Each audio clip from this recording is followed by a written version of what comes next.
ባሌን የቀበርሁት ከ6 ወራት በፊት ነበር። ትናንትና ግን በሕይወት አየሁት። ቃላት ይህንን ቅጽበት ሊገልጸው አይችልም። በቆምሁበት እንደ እንጨት ደረቅ የቀረሁ። ምድር ከእግሬ ስር ተንሸራታ የጠፋች መሰለኝ።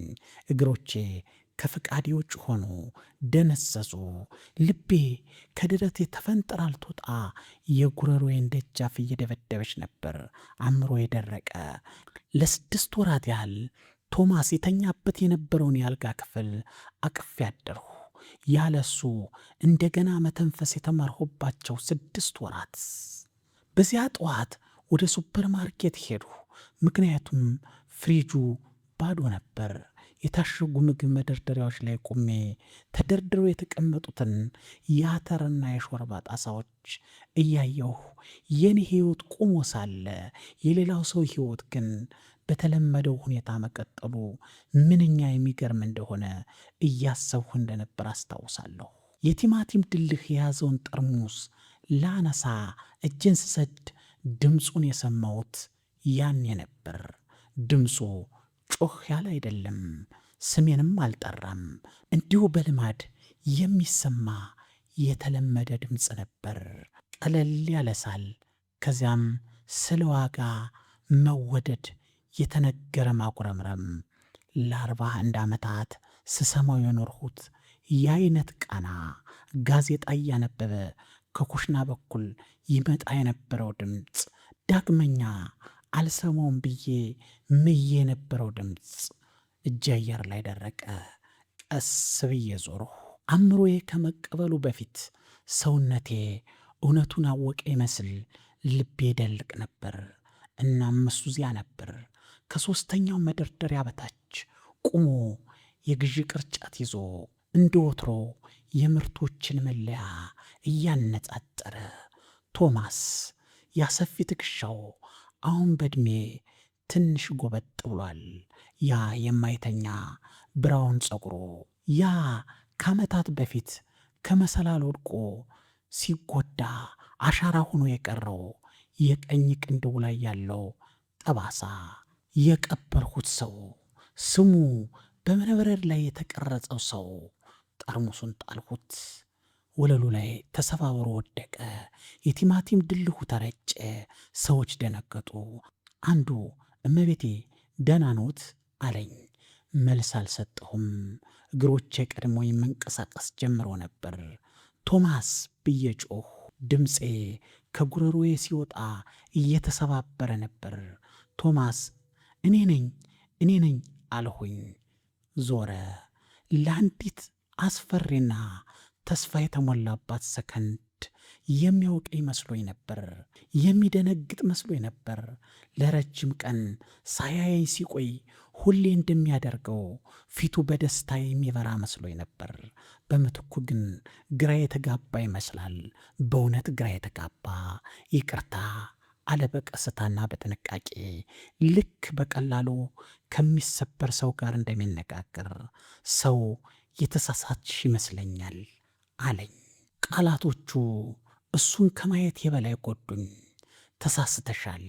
ለ41 ዓመታት ተሳስቼ እንደነበር መናገሩ ነው። በጨለማ ውስጥ እያንዳንዱ የፊቱን መስመር በቃሌ ያላጠናሁት ይመስል። አይደለም አልኩኝ በሹክሹክታ ወደ እሱ እየተጠጋሁ። አይደለም ቶማስ፣ እኔ ነኝ ኤልያኖር ሚስትህ። አንድ እርምጃ ወደ ኋላ ፈገፈገ። ያ እንቅስቃሴ ከምንም በላይ አሳመመኝ። ቶማስ ከኔ ፈቀቅ ብሎ አያውቅም። አንድም ቀን በአስከፊ ጭንቀቶቻችን መሃል እንኳን። ስሜ ዳንኤል ነው አለ ዳንኤል ብሩክስ። አላውቅሽም። ድምፁ ያው ነው፣ ጥልቅ፣ ትንሽዬ ሸካራ። ጸጥታ በተሞላባቸው ብዙ ምሽቶች እወድሻለሁ ይለኝ የነበረው ድምፅ። በሚንቀጠቀጡ እጆቼ ስልኬን አውጥቼ ያለፈው ክረምት ፎቶአችንን ከፈትኩ። የመጨረሻ ልደቱ ነበር። በረንዳ ላይ ተቀምጠን እጁን ትከሻዬ ላይ ጣል አድርጎ እያልኩት፣ ይህንን ቀን ታስታውሰዋለህ? ስክሪኑን አየ።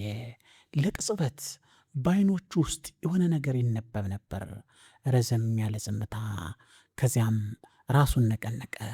ይቅርታ ሲል ደገመ። ይህንን ፎቶ አይቼው አላውቅም። በጣም ከባድ ሁኔታ ውስጥ ያለሽ ትመስያለሽ። እጁን ትከሻዬ ላይ አሳረፈ። ያ ንክኪ ሊሰባብረኝ ምንም አልቀረውም ነበር። የእሱ እጅ ነበር። ያው ሙቀት፣ ያው ክብደት ሊያረጋጋኝ ሲፈልግ ሁሌም የሚነካኝ ቦታ። እባክሽን ሲል ቀጠለ በእርጋታ። መቀመጥ አለብሽ፣ ትንሽ ውሃ ጠጪ። የግራ እጁን አየሁት። ጣቶችህን አሳየኝ አልሁኝ በድንገት። ፊቱን ጨፍግጎ እጁን አነሳ። የተጣመመቹ ትንሽ ጣቱ በ15 ዓመቱ የእናቱን ቤት ጣራ ሲሰራ የተሰበረችው፣ እጅ ለእጅ ስንያያዝ ሁሌም የማሾፍበት የነበረችው። አሁን መሄድ አለብኝ አለ በፍጥነት የግዥ ጋሪውን እያዞረ። በእውነት ጥሩ ስሜት እንዲሰማሽ እመኛለሁ አለኝ። እናም ልክ እንደዚያው ጥሎኝ ሄደ። አንድ የሱቅ ሰራተኛ ከእግሬ ስር የተፈጠረውን ውጥንቅጥ ሲያጠዳ እኔ በድንጋጤ ቆሜ ነበር። ሰዎች ዓይኔን ላለማየት ሲጥሩ ነበር። አንዱ በሹክሹክታ ምስኪን ሴት አለ። ተሳስተዋል። እኔ ምስኪን አልነበርሁም። ከሱቁ መውጣት ነበረብኝ። ወደ ቤቴ ሄጄ በሩን ቆልፌ ለውስጤ የሆነ ነገር እንደሰበረው ለራሴ መንገር ነበረብኝ። ያ ቀላልና የተሻለ ይሆን ነበር፣ ግን አልወጣውም። ከመተላለፊያው ጫፍ ኩኜ ገንዘብ ሲከፍል ተመለከትኩት። በጥሬ ገንዘብ ከፈለ። ቶማስ ሁልጊዜም በካርድ ነበር የሚከፍለው።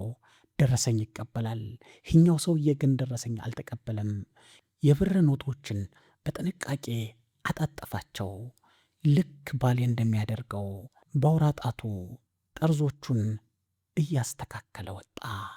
ጋሪውን እየገፋ ወደ መውጫው ሲሄድ እግሮቼ ያለ ፈቃድ የተንቀሳቀሱ።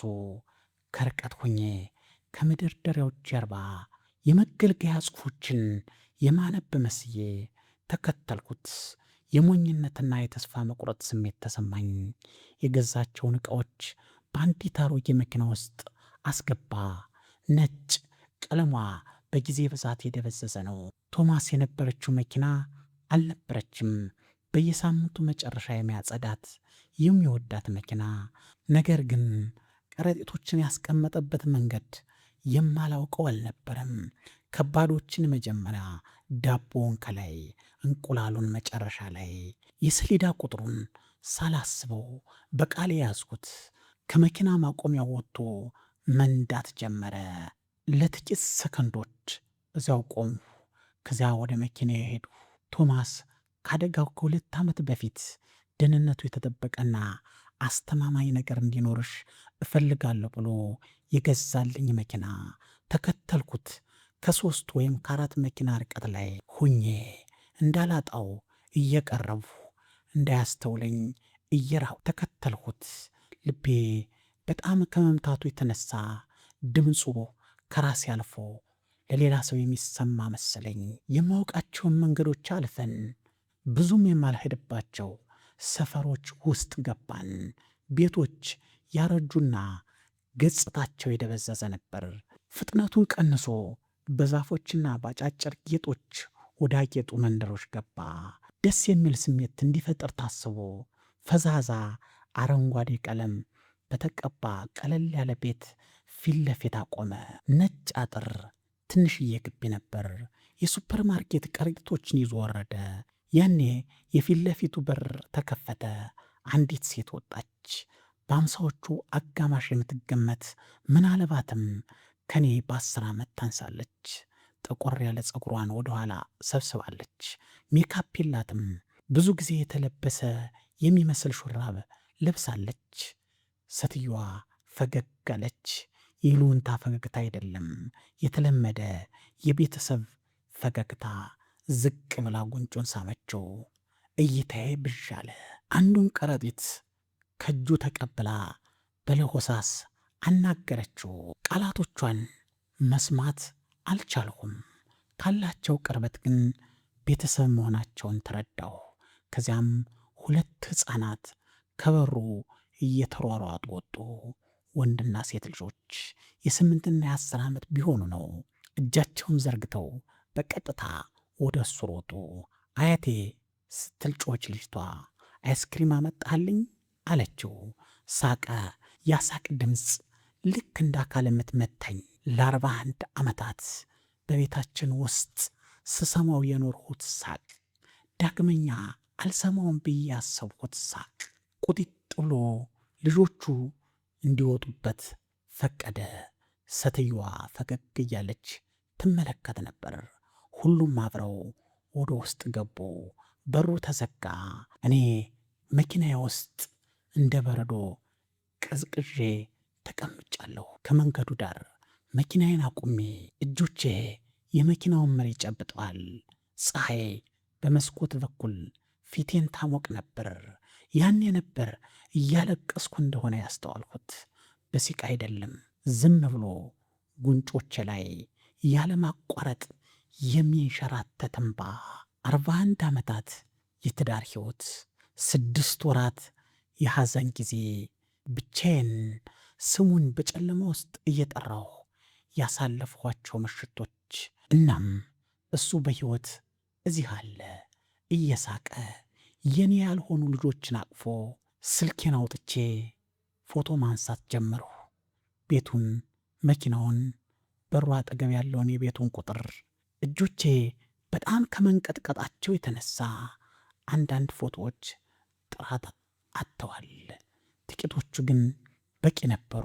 ብርሃኑ መጥፋት ሲጀምር መኪናዬን አስነሳሁና መንዳት ጀመርሁ። ቤቴ እንዴት እንደደረስሁ አላስታውስም።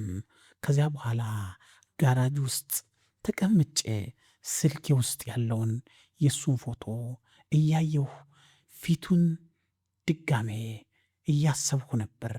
እያንዳንዱ መስመር ይገጥማል፣ እያንዳንዱ ጥላ። በመጨረሻም ባዶ ቤቴ ውስጥ ስገባ አንድ ጥያቄ ከምንም በላይ በአእምሮዬ ውስጥ እያስተጋባ ነበር።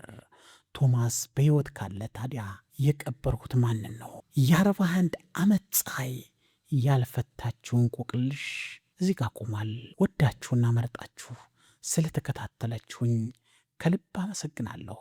ይህንን ታሪክ ከሰማችሁ በኋላ ምን ተሰማችሁ? ኮሜንት ላይ ጻፉልኝ።